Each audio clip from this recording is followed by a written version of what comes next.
if I just gave you both $1 million cash, how would you feel? I would be extremely grateful.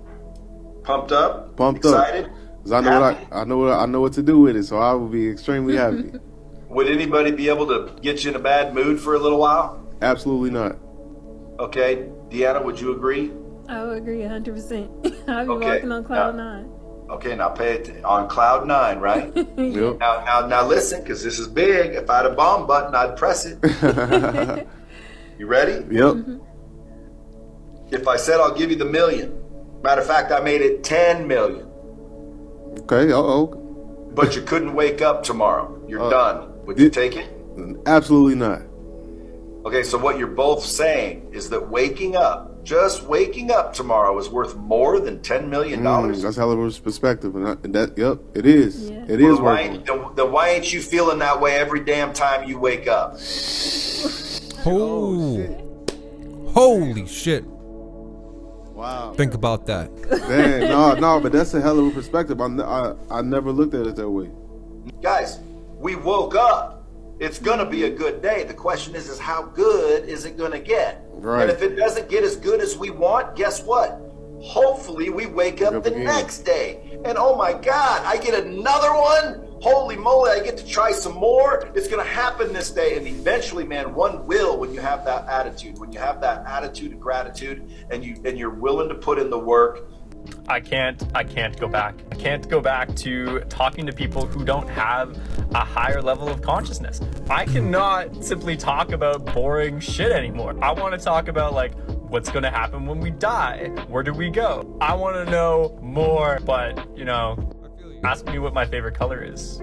World leaders in vaccination rates amongst eligible Canadians, that is, 12 and older. 82, 85, 87% in various jurisdictions.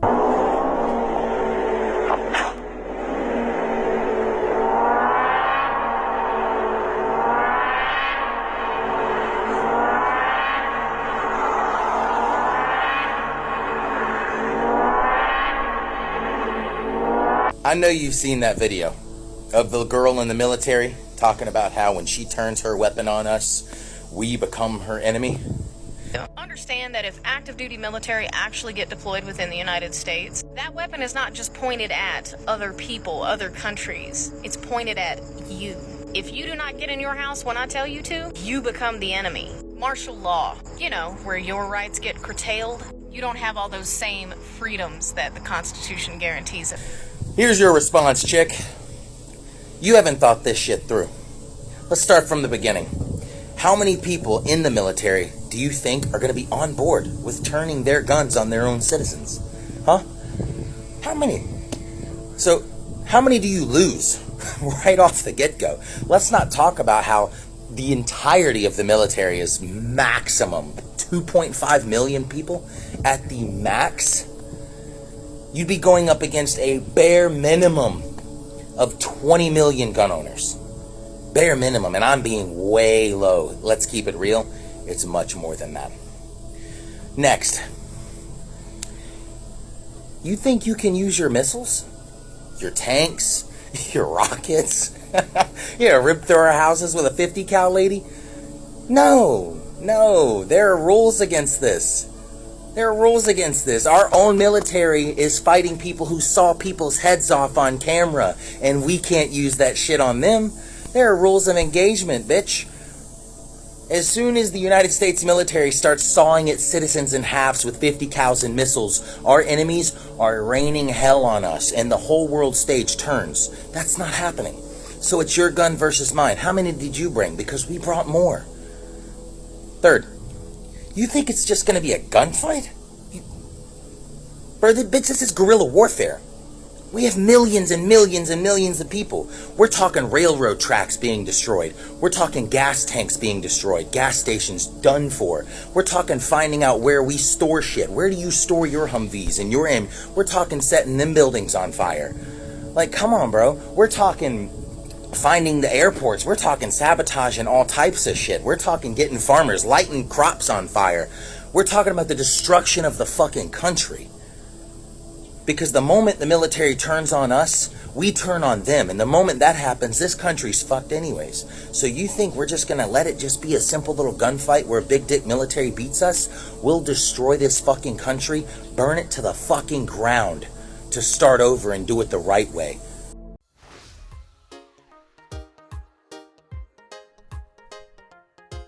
We're going to be discussing beta karyophylline.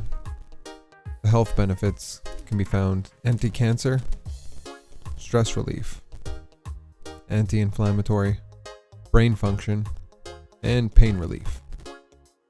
Karyophylline is found in Gorilla Glue 4, ice cream cake, gelato, GMO cookies, sherbet, and purple punch. That brings us to the 48 laws of power. Law number 9. Win through your actions, never through argument. The resentment and ill will you stir up is stronger and lasts longer than any momentary change of opinion. It is powerful to get others to agree with you through your actions without saying a word. The problem with trying to prove a point through an argument is that in the end, you can never be certain how it affects people you're arguing with. They may appear to agree with you politely, but inside they may resent you. No one can argue with demonstrated proof. How's it going, everybody? You're back with Vince at the session. Episode 8. How to reprogram the subconscious mind for health, wealth, happiness, and success. There are two different minds, beautiful people. The conscious mind and the subconscious mind. The conscious mind makes up 5% of our daily behavior. The subconscious mind makes up the 95% of our daily activities. There's 3 brain systems we have to be familiar with in order to reprogram our subconscious mind for health, wealth, happiness, and success. The first one is the reptilian brainstem, which is approximately 250 million years old. It operates with the 4 F's. Feeds, fornicates, fights, and flees. It is your basic instincts. It's primal and it's for survival. The next is the mammalian brain, approximately 150 million years old. This is the emotional side of our brain. Now we have the new brain, the neocortex, which is 150,000 years old. The neocortex we all possess is our rational brain. It's our logical and the reasoning side of our brain. But it only makes up 5% of our everyday behavior. 95% of your life is being ran through the subconscious mind and is a million times more powerful than the conscious mind. Your subconscious mind can do trillions of tasks simultaneously. And the first 7 years is when you program your subconscious mind. When you're a child and a baby, you're forming all your habits. So we must learn to reprogram our subconscious mind to start living the life that we want. You must lose your mind and come to your senses. When you're distracted thinking about the past or the future or something that hasn't even happened yet, you have to remind yourself that it's just a distraction. It's not what's happening right here and right now. That does not matter to the subconscious mind. Develop a greater sense of awareness of what we're doing this very second. What are we doing? Acknowledge it and become aware of it. It's all about being mindful and not having your mind full. There's a technique called priming, unconscious association. Try this, for example. Think of a color, blue. Blue, once you have it, think of a fruit, an orange. Can you see them both? That's what priming is. Unconscious association. Once you learn to prime your mind, you will learn to reprogram your subconscious mind. It's not until you master the art of priming is when you're able to reorganize the subconscious mind. How am I and how can you achieve this? Our subconscious mind is recording everything around us, every single second, even when you aren't thinking about it. It takes in all information. So to reorganize the subconscious mind, we have to remember that it's taking in all of the data. These surroundings help us create our reality. Pay attention to what you're exposing yourself to. Ask yourself, what's in your background? What are you surrounding yourself with? Is it promoting health, wealth, happiness, and success? Does it provide inspiration motivation, and drive. These are some of the key elements that reorganize the subconscious mind. The subconscious mind responds to imagery. A picture is worth 1,000 words. Some of us, or most of us, heard of this. Be very mindful of what's going on in the background to reprogram your subconscious mind. Is everything in my background going to help me become the best version of who I am? Switching our routines will switch our lives. New experiences every single day will reprogram the subconscious mind. New experiences every single day will reprogram the subconscious mind.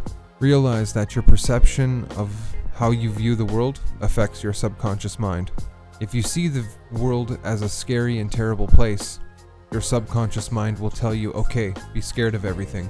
If you view the world as a place with unlimited potential and possibilities, where you're the designer and creator, you've begun to reprogram the subconscious mind. Because you've changed your mind, you've changed your belief. And belief is the building blocks of the subconscious mind. If you found this video helpful, leave a like and a comment, and we'll see you in the next one.